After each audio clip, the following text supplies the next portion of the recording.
한 세기에 걸친 국가적인 트라우마 속에서 어떻게 세계에서 가장 역동적인 기독교 운동 중 하나가 태어날 수 있었을까요? 오늘 그 놀라운 이야기를 한번 파헤쳐 보겠습니다. 어떻게 보면 정말 모순적이죠? 나라가 위기에 처했는데 오히려 영적으로는 더 강해진다? 이게 바로 한국 근대사를 관통하는 아주 중요한 질문입니다. 자, 그럼 한번 제대로 들여다볼까요? 이 이야기를 제대로 이해하려면 우리가 두 개의 역사를 동시에 봐야 해요. 왼쪽을 보세요. 외세 침략, 식민 통치, 전쟁, 나라는 계속해서 무너지고 있죠. 그런데 오른쪽을 보면 바로 그 시간에 성경이 번역되고 교회가 세워지고 영적인 부흥이 일어납니다. 정말 신기하지 않나요? 한쪽에서는 붕괴가, 다른 한쪽에서는 건설이 동시에 일어나는 거죠. 자, 모든 이야기의 시작은 19세기 후반으로 거슬러 올라갑니다. 음둔의 왕국이라 불리던 조선이 서구 열강의 힘에 의해 강제로 문을 열어야만 했던 바로 그 시점이죠. 열강들은 거대한 군함을 몰고 와서 위협적으로 문을 두드렸잖아요. 그런데 아주 다른 종류의 영향력이 정말 조용히 스며들고 있었어요. 선교사들이 본격적으로 활동하기도 전이었죠. 그게 뭐였을까요? 바로 글이었습니다. 인쇄된 말씀, 즉 성경을 통해서 변화의 씨앗이 먼저 뿌려지고 있었던 겁니다. 이 부분을 보면 정말 재밌습니다. 그냥 성경이 번역됐다 이게 아니에요. 거의 동시에 성격이 완전히 다른 두 종류의 성경이 나왔다는 거죠. 하나는 로스역 성경, 이건 일반 평민이나 상인들이 쉽게 읽을 수 있는 말하자면 입말로 번역됐고요. 다른 하나는 이수정역 성경인데 이건 학자나 관리들, 즉 엘리트 계층을 겨냥한 학술적인 번역이었어요. 정말 놀랍지 않나요? 처음부터 사회 모든 계층을 파고들려는 아주 치밀한 전략이었던 셈이죠. 자, 이렇게 말씀이 조용히 퍼져나가는 동안 바깥 세상은 어땠을까요? 그야말로 폭풍우가 몰아치고 있었습니다. 나라는 걷잡을 수 없는 혼돈의 소용돌이로 빨려 들어가고 있었죠. 이 타임라인을 한번 보세요. 정말 숨 돌릴 틈이 없죠. 1882년 이모군란으로 외세가 개입하기 시작하더니 1894년에는 동학농민운동으로 나라가 들썩이고 1904년에는 아예 한반도가 러일 전쟁의 전쟁터가 되어버립니다. 그리고 결국 1905년 을사능력으로 사실상 주권을 빼앗기게 되죠. 이 수십 년간 조선은 말 그대로 열강들의 각축장이었습니다. 그런데 말이죠. 모든 것이 무너져 내리는 바로 그 폐허 속에서 정말 신기하게도 새로운 싹이 트고 있었어요. 선교사들과 새로운 한국인 신자들이 그냥 기도만 한 게 아니라 학교를 세우고 병원을 지르면서 완전히 새로운 사회의 기반을 닦고 있었던 겁니다. 그리고 여기에는 아주 특별한 전략이 숨어 있었습니다. 그게 바로 이 네비우스 정책이라는 건데요. 이게 정말 중요합니다. 핵심은 이거예요. 우리가 와서 다 해줄 게가 아니라 당신들이 스스로 할 수 있도록 돕겠다는 거죠.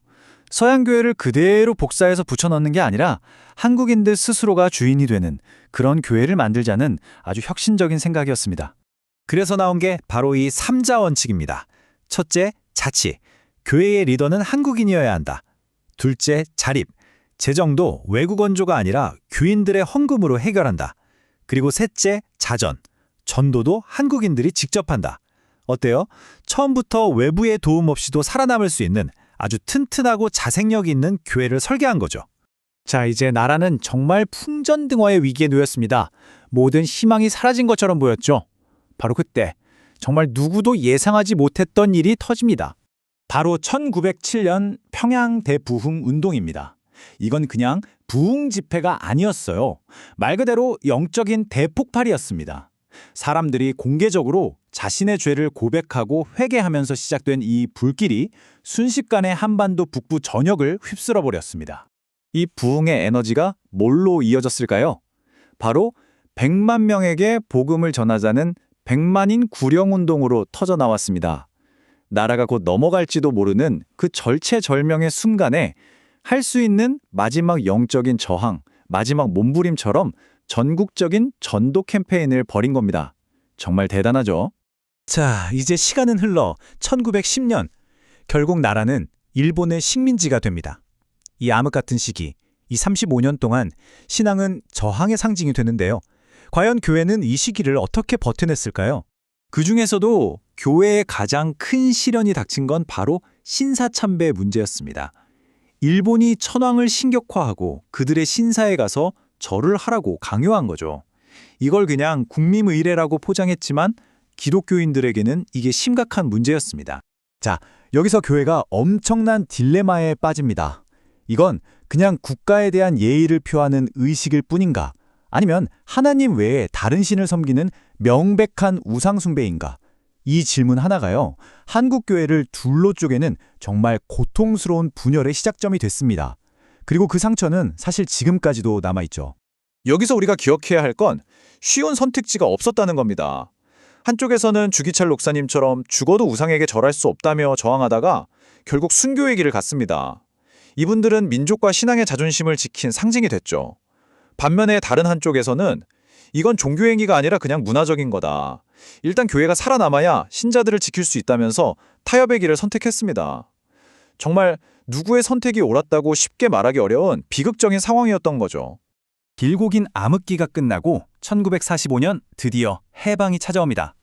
하지만 그 기쁨은 정말 너무나도 짧았습니다. 곧이어 강대국들에 의해 나라가 남과 북 둘로 갈라지고 결국 끔찍한 동족상잔의 비극 한국전쟁이 터지게 되죠. 이 분단이 교회의 운명을 완전히 갈라놓았습니다. 북쪽은 소련의 영향 아래 공산주의 국가가 되면서 교회는 완전히 파괴되거나 지하로 숨어들어야 했고 수많은 신자들이 남쪽으로 피난을 왔습니다. 반대로 남한에서는 미국 영향 아래에서 교회가 반공이라는 국가 이데올로기의 아주 강력한 보루, 중심축 역할을 하게 됩니다. 그리고 남한이 한강의 기적이라고 불리는 눈부신 경제 성장을 이루는 동안 교회 역시 그 속도에 발맞춰서, 아니 어쩌면 그보다 더 빠르게 폭발적으로 성장하기 시작합니다. 그리고 이 과정에서 시대의 요구에 부응하는 새로운 메시지가 등장하기도 했죠. 그 대표적인 게 바로 이 오중복음이라는 개념인데요. 기존의 복음 메시지에 축복이라는 요소를 더한 거예요. 여기서 말하는 축복은 그냥 영적인 것만이 아니라 건강하고 물질적으로 풍요로워지는 걸 포함합니다. 예수 믿으면 잘 된다는 거죠. 지긋지긋한 가난에서 벗어나고 싶었던 당시 사람들에게 이 메시지는 정말 가뭄의 단비처럼 들렸을 겁니다. 그리고 이게 바로 세계적인 규모의 메가처치가 한국에서 탄생하게 된 아주 중요한 배경이 됩니다. 자, 지금까지 정말 숨가쁘게 달려왔는데요. 이렇게 불과 불이 부딪히는 것 같았던 격동의 역사 속에서 우리는 어떤 교훈을 얻을 수 있을까요? 한번 정리해 보겠습니다. 첫째, 아이러니하게도 국가적인 위기가 오히려 영적 성장의 토양이 됐다는 점. 둘째, 누구나 쉽게 읽을 수 있는 한글 성경의 보급이 정말 결정적인 역할을 했다는 거. 셋째, 처음부터 스스로 일어서는 자립정신을 강조했기 때문에 어떤 핍박 속에서도 버텨낼 수 있었다는 사실. 이 모든 것들이 합쳐져서 지금의 한국 교회를 만든 거죠.